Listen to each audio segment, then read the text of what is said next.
I can't hear you right now. Okay, you hear me? You can't hear Yeah, I me? hear you now. Yep. Oh, okay. Gotcha. Yep, I can hear you Nice. now. Yep. It is the Hash It Out Show game of the week here. We're in week number 6 of the LHSA football season, and we've been having some really good ones. We thank everyone for supporting the Hash It Out Show game of the week, all the fans, all the parents, everybody. We thank y'all so much. This week, it is a big time week this week. We are going to the Catholic League this week, ladies and gentlemen. A big time rivalry, one of the oldest rivalries in the Catholic League. The St. Augustine Purple Knights, the Jesuit Blue Jays, live from the Shrine Airline on Friday night. We're here with the head coach of the Jesuit Blue Jays, Coach Ryan Manale. Coach, how you doing? I'm doing great. Doing great. Thanks for Appreciate you having me. taking the time out to join us and everything. And Coach, man, so far this season, tough year, but you guys off to a really good start. You had a great bounce back win against Holy Cross last week in the one of the oldest rivalries in the state. Coach, can you tell us about your thoughts on last week's performance going into this week against the Purple Knights? Yeah, we were very happy. We were coming off our first loss of the season, sitting at 3-1 going into the game. Lost on the last second field goal, and I told the team that it's going to be. I'm going to learn a lot about them. If they can bounce back versus a Holy Cross team that always we have a target on our backs against them, and was very proud of our players, very proud of our leadership, and we were pretty resilient, and obviously some learning lessons during that game, like you always have right now, still early in the season to mid-season, and so some things to learn from.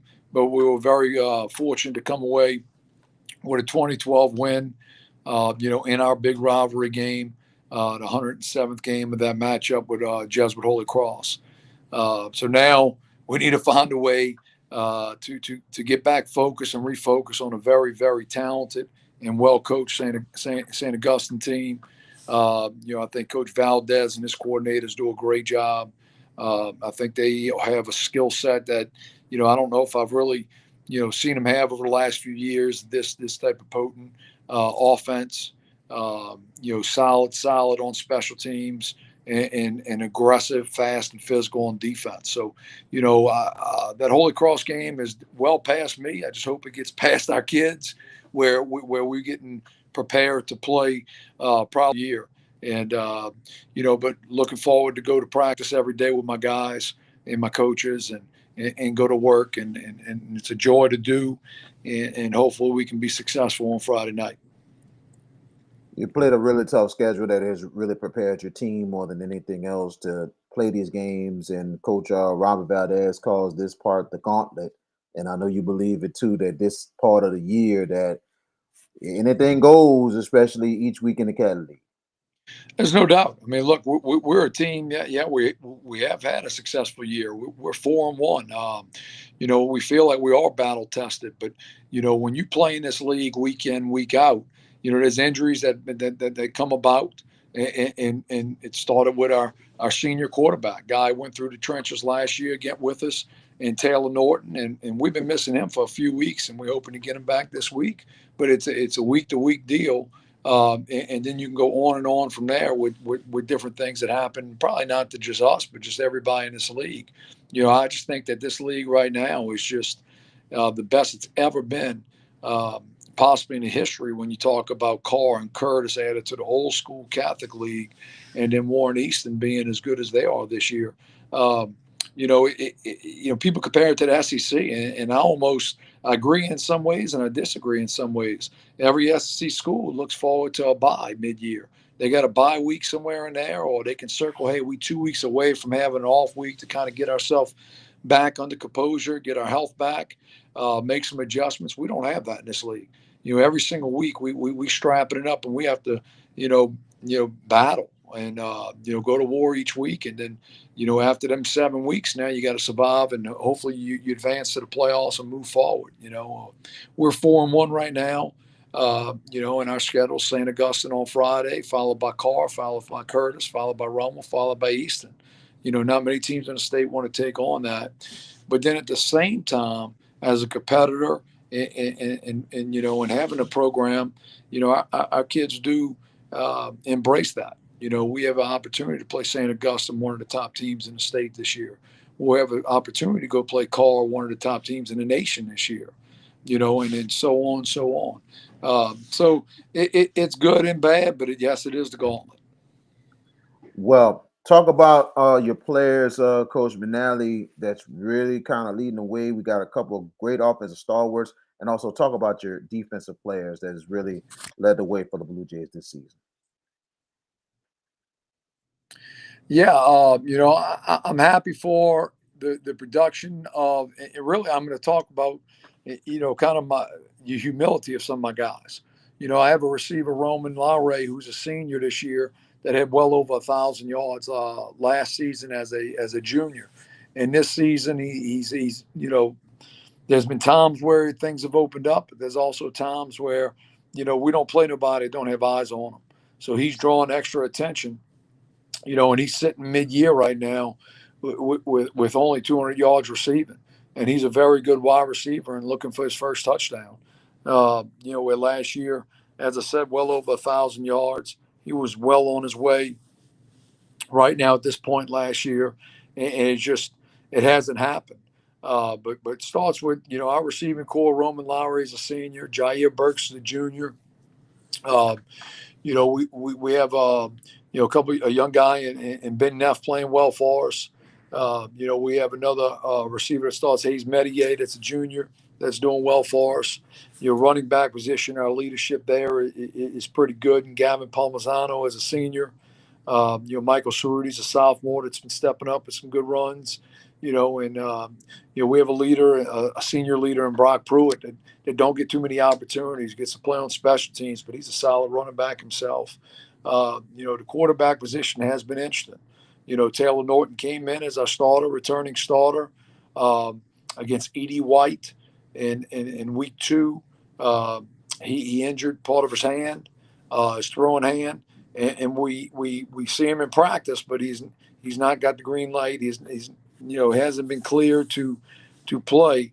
It's been a game time decision the last couple of weeks, so we're hoping to have him back sooner than later. Um, so that puts a lot of stress on our sophomores. Our sophomore quarterback Sully Sullivan. He's now been playing since week three. He's doing a solid job for us. We saw a big improvement from the first district game to the second district game, and hopefully he can stay humble and hungry to keep improving to go along with Taylor as Taylor returns. We have another sophomore that played against the brother Martin in that second half, Manny Vanderway, who we had high hopes for as well. And in that game, he um, suffered a couple broken ribs, so we haven't seen him back. So on offense, it's been a collective effort, but our offensive line, we have one senior that starts on the offensive line, and and that's Oliver Cook, and then everybody around him is underclassmen. So those guys, and they've been doing a solid job for us, protecting the quarterback and opening up some running game for us early in the year. Defensively, I think our defense is competing hard each and every week. Our defensive line, we led by senior Will Berry and sophomore Austin Guidry. Uh, both of them guys have been playing hurt, and that's kind of what happens in this league. And doing a good job. Uh-oh. Had a little technical A difficulty. handful of linebackers that are inexperienced, and they're doing a great job, led by Bo Matalewski, our senior, that was at safety the 2 previous years, and he moved down to the inside backer position. And but overall, I really like what the staff's doing and what our team's doing on defense. When you get to the secondary, it's been a couple moving parts due to injury, but right now we kind of settled in on a sophomore cornerback, McKinley Perry. This week we'll have a senior cornerback due to an injury with Coleman Punicky playing. And then a senior and a junior at safety. So, our offense and defense, and then you add the special teams. Our kicker's a senior, Ethan Cabos. He's been very good so far this year. With our senior Nathan Hammer, kind of as that snapper and specialist on that PAT field goal. But we've been playing as a team, and I'm very happy to lead these guys right now. Well, Coach, what you can say? You can still hear me? You still hear me? Hello? Uh-oh. Oh, I don't know if you can hear me or not. Uh, Now, I'm sorry, can you hear me? yeah, I can hear you. I can hear I you. have you. Can you hear Make me? sure it didn't freeze. You're not frozen. It is a fact. You probably can't hear Let's me. see. You got to go out I'm and not come sure if back you can in. hear me or not. I think my I can. phone I can hear technical you. difficulties on my end probably, Yes, but it's okay. I'll continue to talk about just about my guys. Um, I think the gauntlet, as Coach Valdez says, it's there. We have a lot of moving pieces that are playing. We went to the Brother Martin game. We're really three seniors on offense, three seniors on. All right, let's see. Hold on.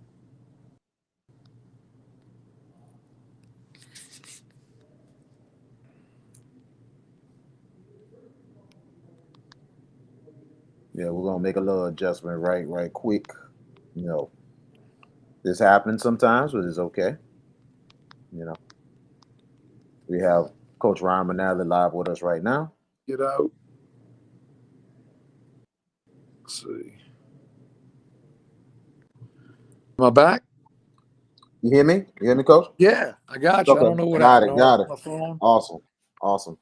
Yeah, I don't because know where I was at. I was just talking, sometimes when the phone sometimes ring or whatever, it kind of but that's throws it probably off. what So you happened. might have to gotta go out, come back in. So you're good. You're good. Okay. So the next thing I was gonna ask you, you know, you and Coach Valdez go way back. Y'all go way back.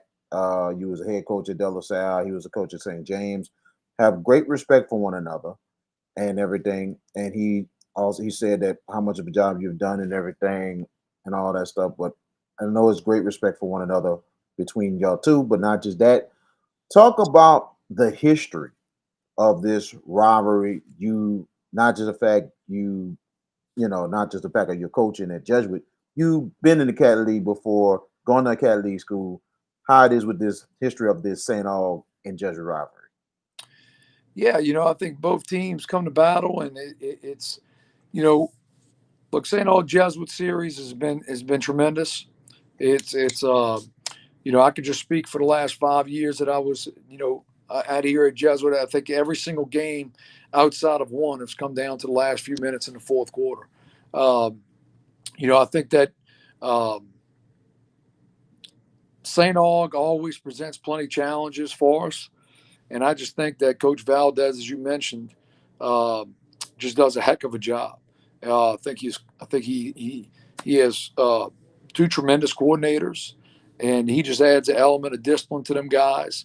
And we expect a battle come Friday night. And, we expect them to bounce back from the car game pretty good, and we know that. And we have to be up to the challenge. But I think Jesuit and St. Aug, St. Augustine is just it's one of them Catholic League matchups that you always look forward to playing. Um, there's nothing better than hearing a St. Augustine band during the football game. Jesuit competing, St. Aug competing. And I think you're going to see the same thing on Friday. Sometimes you get labeled with, "Hey, this is a rivalry game. This is a rivalry game between kids." Um, and alumni bases, but I do think that you have a lot of alums in this game that respect this game. And what I can tell you about St. Augustine is the level of respect. I think our players respect their team. I think our players respect their coaches. Same thing with as you alluded to.